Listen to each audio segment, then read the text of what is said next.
Hello and welcome back. This is Sherry with Heart and Soulful back in the studio with kind of an update video.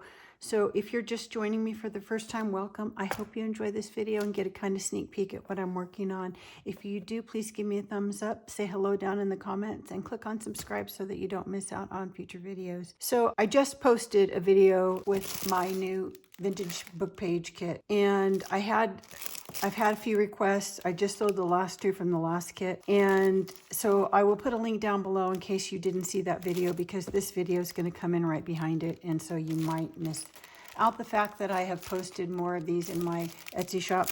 I made them twice as large as the last kit, and I made twice as many of them. So I spent an entire day taking books apart yesterday, and these actually are from 28 different books. The last one were from 38 different books. So you have less variety, but you have more quantity. So that way, if you're doing multiple journals, you'll have plenty of pages to work with. So there are actually full signatures, anywhere from 4 to 7 folios per signature out of 10 different books. And then single folios from 14 different books. And then the rest are these larger size. There's some music in here, just one sheet.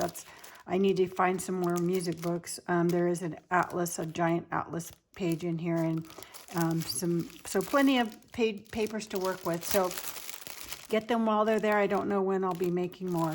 Okay, so an update on where we've left off. I'm working on journals using vintage books still. That playlist is down in the description if you're just finding me for the first time. I've worked on several. I had a request to start from the beginning and do one start to finish, so I have finished that one, and I've now moved on to a second one. But they're all in the same playlist. I think this one starts with video number 9, I think. So prior to starting this, I had started this one, and the reason that I can't completely finish one start to finish without starting another one is because I'm doing these slow stitch pieces on the spine covers, and they take a little more time. So I work on these maybe in the evening, and then during the day I can maybe start other journals. So that's why I've kind of have multiple going at one time.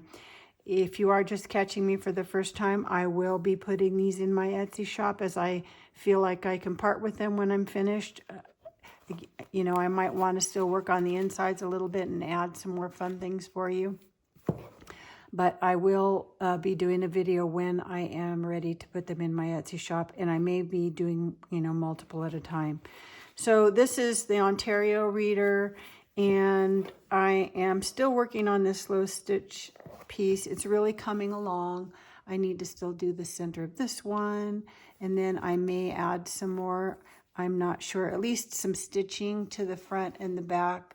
But I may even add some more of these Suffolk puffs or yo-yos, whichever you'd like to call them. And I also want to do some beading on it. So it's getting close, but not quite finished. So I'm still working on this one.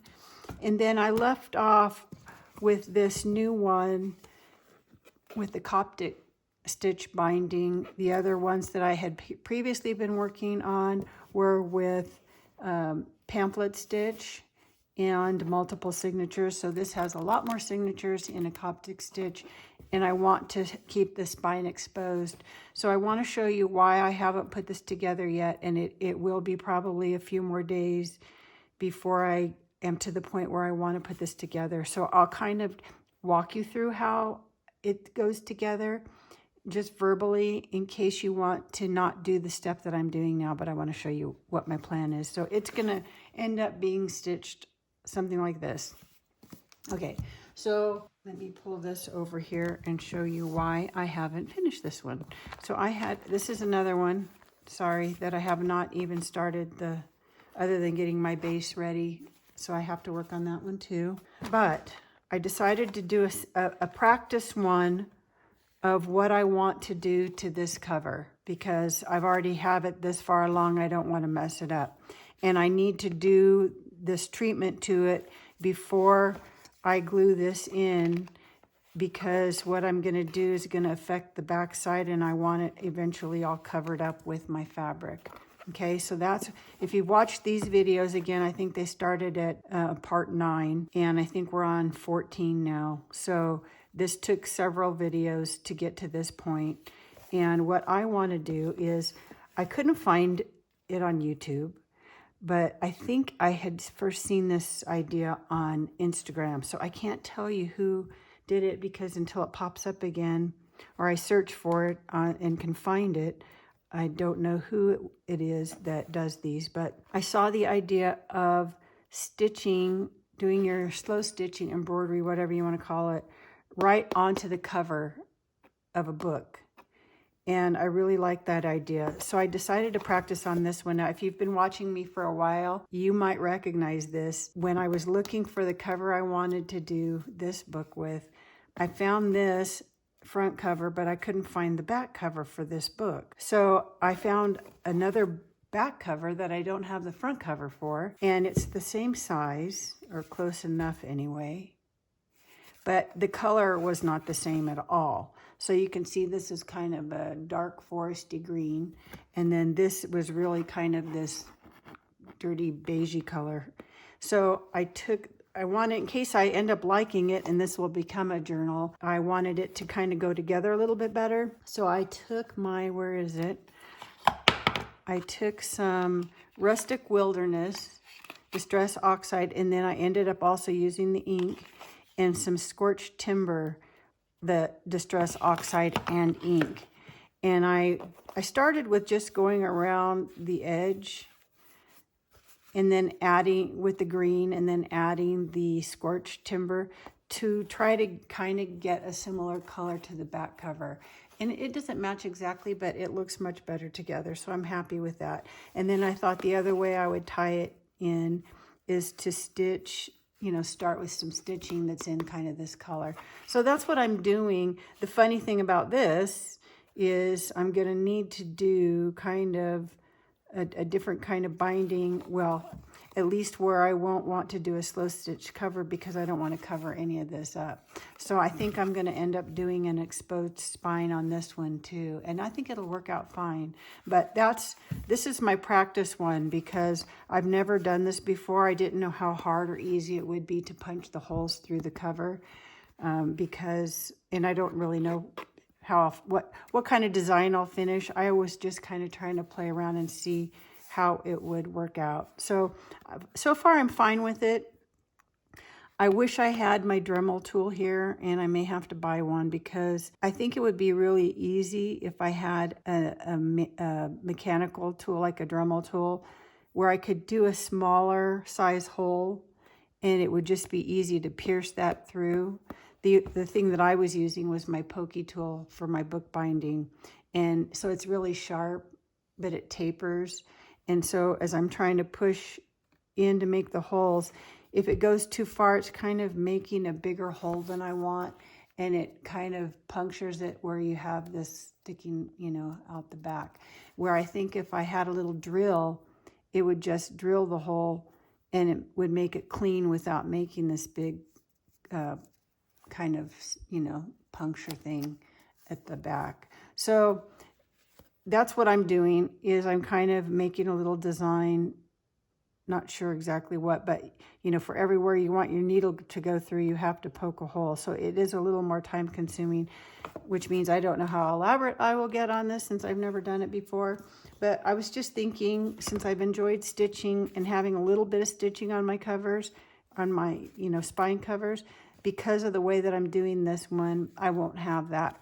Now, the other idea that I thought I could do is, because these are going to have some tabs, and I know that you can't see them very well on this book, but you can see behind my stitching are some tabs.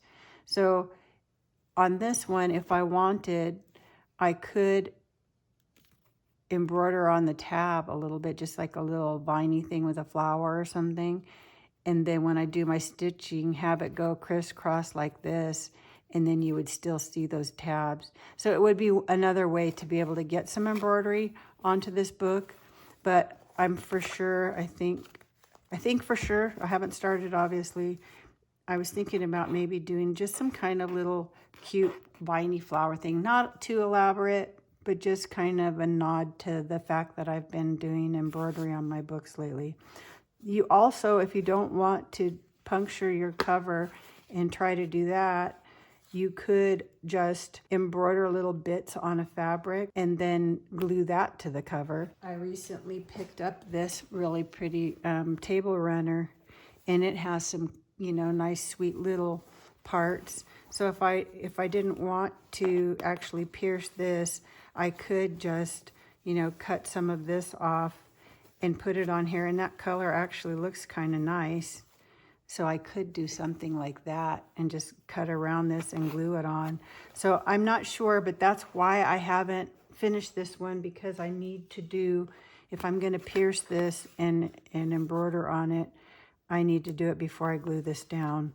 So if you want to move forward because you don't want to do any of that, my next step is going to be to put some little tabs here that aren't glued to this fabric. They're just going to be separate, so they'll be glued to cover these threads.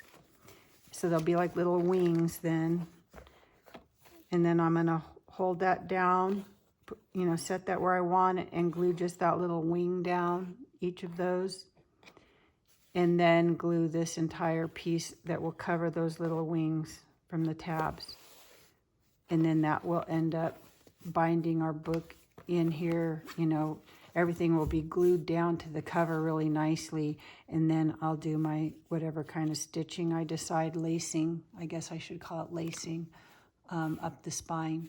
So that's the next steps for this. So if you want to move forward and just finish yours up, it's going to end up being whatever kind of lacing that you want to do, and then, you know, maybe some dangles or something like that. So that's where I'm headed, and that's why I haven't finished this one. So I'm going to work on that. You know, the whole stitching thing ends up taking a little bit longer, and I end up starting more journals. And because I just did that paper pack, I also, the other thing that I want to do that I could do instead of starting another journal, but I have, because I did all those books, I have all these book covers now that want to become journals. So I could either start more journals, but the other thing I need to do is the side of my table over here is a huge mess because of all the trimming and that, you know, I ended up with all these scraps, and I have a whole other now batch of scraps from the last journal that we did. So I need to do some mass making, scrap busting, clean off my table sort of thing. So I may, while I'm doing all this stitching, I may end up doing some of those types of videos, because those things that we end up making will end up going into our journals as decoration or extra pockets or that kind of thing, journaling cards, that sort of thing. So you may get some random videos here in between before I end up putting this one together. So that's where I'm at and what I'm working on. So I hope you're having fun with this series, and look forward to maybe the next journal I start. I did some shopping the last couple of days, a couple of antique and thrift stores, consignment places, and I did find some books. Somebody had recently asked me if I had ever made a lap book in this kind of style, and I have not. So I thought that might be a fun one to do. And because those are kind of, at least from what my research, because I had never made one before, it's something that school kids use. I didn't even really know what they were. So I found a couple of nicer, larger size vintage, or really old actually, children's books that would be fun to maybe do in that kind of format. So that it'll be a future one that we work on. So in the meantime, have a great rest of your day and go make something. Bye.